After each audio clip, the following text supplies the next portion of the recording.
मागच्या सेशनमध्ये आपण डेटा इन्सर्ट कसा करायचा, डेटा मॅनिप्युलेशन लँग्वेज बघितल्या, जिथे की आपण इन्सर्ट कमांड बघितली आणि काही टेबलमध्ये आपला जो डेटा आहे तो इन्सर्ट केला. तर आता आपल्याला डेटा इन्सर्ट केलाय, पण तो आपल्याला रिट्रीव्ह करायचा आहे किंवा बघायचा आहे, तर किंवा क्वेरी करायचा आहे, तर तो कसा करायचा.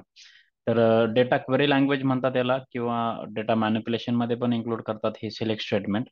जिथे की आपण ह्या सेशनमध्ये थेरोटिकल आणि प्रॅक्टिकल बघणार आहोत, जिथे आपण टेबलमधून डेटा कसा रिट्रीव्ह करायचा, त्याच्याबद्दल सिंटॅक्स काय आहे सिलेक्ट स्टेटमेंटचा, आणि define use of predicate, predicate काय असतं, आणि syntax select statement with where condition, म्हणजे डेटा फिल्टरेशन कसं करायचं ते बघणार आहोत, आणि लिस्ट कंपॅरिझन ऑपरेटर.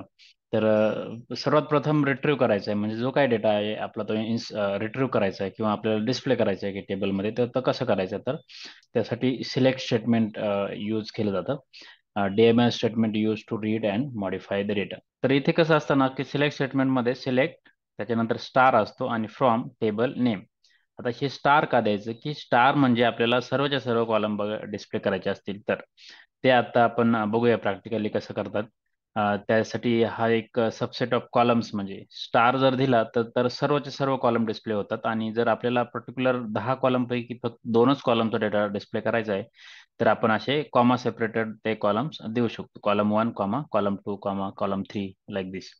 आणि त्याच्यानंतर फ्रॉम, यातले दोन शब्द फिक्स असतात, सिलेक्ट फ्रॉम आणि मग ते टेबलचं नाव असते.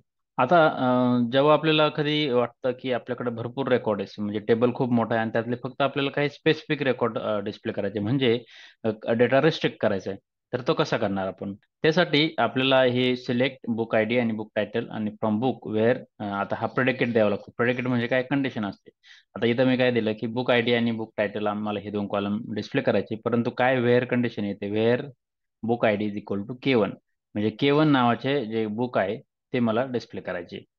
तर त्यासाठी ही वेअर कंडिशन, या वेअर कंडिशनलाच प्रेडिकेट म्हणतात किंवा फिल्टर कंडिशन म्हणतात. आता इथं जे आपण जे क्वेरी लिहिली होती की बुक आय डी K1 असलेले जे रेकॉर्ड्स आहेत तेवढेच डिस्प्ले करा, पण हे इक्वल टू साईन आहे ना, त्याच्याऐवजी आपण वेगवेगळे लिहू शकतो. म्हणजे जर नंबर फॉर्मॅट असेल किंवा सॅलरी, सपोज सॅलरी असेल, मला 10,000च्या वरती सॅलरी असलेल्या लोकांचा डेटा रिट्रीव्ह करायचा आहे, तर मी ग्रेटर दॅन इक्वल टू 10,000 असं इथे लिहू शकतो, किंवा लेस दॅन पाहिजे असेल तर लेस दॅन, किंवा बिटवीन, नॉट इक्वल टू, म्हणजे पर्टिक्युलर मला रेकॉर्ड नाही पाहिजे, नॉट इक्वल टू. तर हे असे वेगवेगळे ऑपरेटर्स आहे, equal to, greater than, less than, greater than or equal to, less than or equal to, आणि नॉट इक्वल टूचं हे असं साईन. तर हे तुम्हाला माहिती पाहिजे जेव्हा कधी आपल्याला डेटा फिल्टरेशन करण्याची गरज पडते किंवा डेटा रिस्ट्रिक्ट करण्याची गरज पडते टेबलमधून, जेव्हा आपण डेटा रिट्रीव्ह करतो, त्यावेळेस आपण हे वेगवेगळे ऑपरेटर आपण यूज करू शकतो. तर ह्या अशा पद्धतीने आपण बघितले आता की हे कसं डेटा रिट्रीव्ह करायचा फ्रॉम अ रिलेशनल डेटाबेस. आता आपण याचे प्रॅक्टिकल बघूया. तर या आता आपण आता ह्या ॲडव्हेंचर वर्क्समध्ये आपण किती आता 2-3 टेबल क्रिएट केलेले, ऑथर टेबल, बुक आणि ऑथर लिस्ट. तर ह्या टेबलमधून आपण आता, मी तुम्हाला आतापर्यंत जे दाखवलं की आपण डेटा बघायचा असेल तर आपण काय म्हणतो, सिलेक्ट टॉप 1000 रोज, आणि असं मी तुम्हाला दाखवलं होतं की आपण कसा डेटा चेक करू शकतो की ऑथर टेबलमध्ये कसा डेटा इन्सर्ट केलेला आहे. तर हे टूलचा वापर करून आपण, यांनी जे टूल मायक्रोसॉफ्टने जे दिलेले आहे त्यात त्यात हे ऑप्शन आहे सिलेक्ट. परंतु जेव्हा आपल्याला स्पेसिफिक कमांड पाहिजे असेल, तेव्हा आपण इथे न जाता आपण डायरेक्टली क्वेरी लिहू शकतो. त्यासाठी काय करायचं ना, आता मी काय करतो, आता मी तुम्हाला सांगितलं, पहिला जो शब्द आहे तो सिलेक्ट, आणि त्याच्यानंतर सिलेक्ट स्टार फ्रॉम. आता हा एक शब्द आहे फ्रॉम, तो पण फिक्स आहे, आणि त्यानंतर टेबलचं नाव, मला ऑथर टेबलमधून डेटा रिट्रीव्ह करायचा आहे. आणि मी जर याला एक्झिक्यूट केलं, तर आता मला जेवढे कॉलम्स आहे ते इथे डिस्प्ले होतात. आता बघितलं तुम्ही, जे माझे 9 रेकॉर्ड्स आहे ते इथे डिस्प्ले होत आहेत, पूर्णच्या पूर्ण data select star from author. आता मी हेच असं केलं, मला फक्त दोनच कॉलम डिस्प्ले करायचे, म्हणजे मला ऑथर आय डी आणि फर्स्ट नेम हे दोनच कॉलम मला डिस्प्ले करायचे. तर मी कसं देणार, author I D comma first name from author table, आणि मी याला एक्झिक्यूट केलं, तर आता काय होईल की फक्त दोनच कॉलम इथे डिस्प्ले होईल. आता जेव्हा स्टार असेल तेव्हा काय होतं की पूर्णच्या पूर्ण कॉलम डिस्प्ले होतात, परंतु जेव्हा ऑथर, मला फक्त दोनच कॉलम द्यायचे, तर ते असं आपण देऊ शकतो.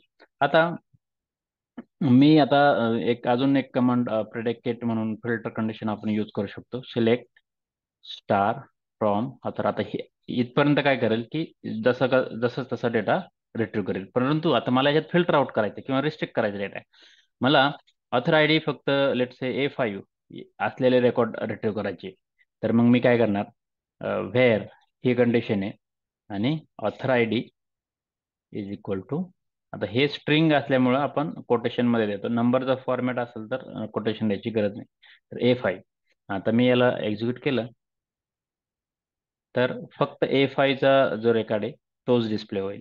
आणि जर मी फक्त एवढा जर एक्झिक्यूट केला तर पूर्णच्या पूर्ण रेकॉर्ड येईल.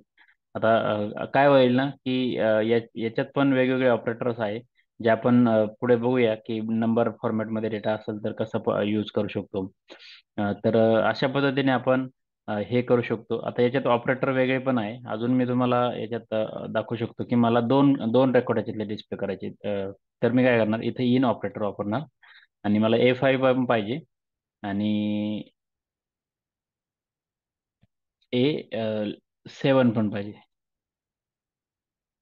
आणि इथे मी काय देणार, इन, म्हणजे इक्वलच्या ठिकाणी इन ही लिस्ट ऑपरेटर वापरायचं आणि त्याला रन करायचं. तर हे दोन्ही रेकॉर्ड येतील. अशा पद्धतीने आपण वाटलं की मला अजून काही रेकॉर्ड द्यायची, मला असा A1 पण इथे डिस्प्ले करायचा आहे, तर अजून एक कॉमा देऊन आपण करू शकतो जेणेकरून हे तीन रेकॉर्ड डिस्प्ले होईल. तर अशा पद्धतीने आपण हे सिलेक्ट स्टेटमेंट यूज करू शकतो. तर आतापर्यंत आपण जे बघितलं की टेबल कसा क्रिएट करायचा, टेबलमध्ये डेटा इन्सर्ट कसा करायचा आणि आता टेबलमध्ये डेटा रिट्रीव्ह कसा करायचा ते बघितलं. तर तुम्हाला आतापर्यंत एवढ्या क्वेरीज यायला पाहिजे की जिथे create table command, insert data values in table, त्यानंतर आणि सिलेक्ट स्टार फ्रॉम टेबल, ह्या कमांड आतापर्यंत यायला पाहिजे. आपण अजून थोडं पुढं ॲडव्हान्स जाणार आहोत, परंतु इथपर्यंत तुमचं क्लिअर पाहिजे. तुम्हाला काही प्रश्न असतील तर ते तुम्ही कमेंटमध्ये टाकू शकता.